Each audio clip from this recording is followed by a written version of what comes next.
அது வரைக்கும் நாங்கள் அவர் ஒட்டா மதிக்கலை. இதுதான் தலைவர் அமைதியான வழியில் போக சொல்லிடாரு, எங்களை கட்சி வழியில் போய் கட்சிக்கு எங்களுக்கு அதுதான் இவர் வந்து அவர் அதான் எது ஒன்றுமே இல்லாதவன் யாரையாவது எதிர்த்தார் தான் அவன் முன்னு வெளியே தெரியுது. அவனா ஒன்றுமே இல்லாத ஒரு ஆள். எங்கள் அண்ணனை பற்றி பேசி அவன் வியூஸ் வரணும், அவன் சம்பாதிக்கணும்னு பேசுகிறான். அதனால் சாரி பேசுனாவா சொல்லிட்டேன், மரியாதை வரணும். அதனால் அவர் அவர் கொடுத்தா மதிக்கல. அவர்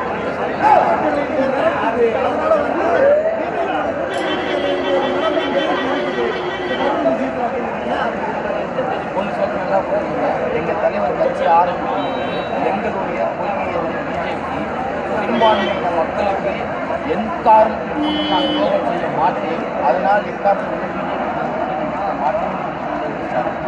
அதனால நம்ம முன்ன சொன்ன மாதிரி தான் பேசுகிறவங்க 1000 பேசுவாங்க. ஆனால் அதெல்லாம் எங்களை யாரும்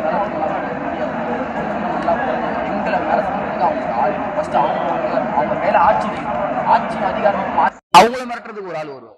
அதுதான் எங்க தலைவர். சரிங்களா? பேசுறவங்க அவங்க மிரட்டுறதுனால எங்களுக்கு ஒன்றும் பண்ணிட போறது இல்லை. நாங்க எங்க பணியை சிறப்பான முறையில செஞ்சுட்டு இருக்கோம். 2026ல யாரை மிரட்டுறாருன்றது தெரிஞ்சிடும். பிஜேபி நாங்க அதை பத்தி பேச வேஸ்ட் ஆஃப் டைம்.